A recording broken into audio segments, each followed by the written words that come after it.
Hi friends, అందరూ ఎలా ఉన్నారండి? అందరూ బాగున్నారా? మేమైతే ఇది రాత్రి తీసిన వీడియో అండి.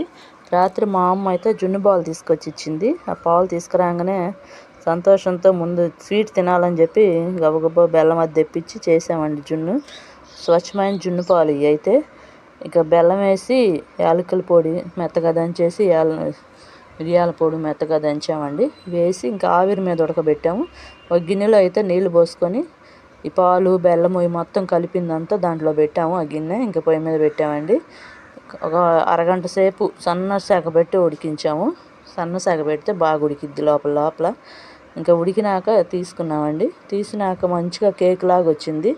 కోసుకొని చూస్తే ఎలా ఉండిద్ది అని చూద్దామని చెప్పి మేమైతే నీట్గా గిన్నె చుట్టూ తీసి కోసి కేక్ లాగా వేసామండి గిన్నెలో.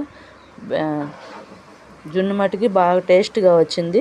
ఇలా చేస్తే బాగుండిద్ది ఆవిరి మీద అని చెప్పి నేనైతే ఇలా చేశాను.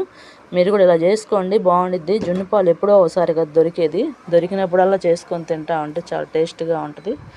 ఇది దొరికినప్పుడు టేస్ట్గా వండుకోవడానికి కూడా టేస్ట్ బాగుంటుందండి ఇట్లా చేస్తుంటే.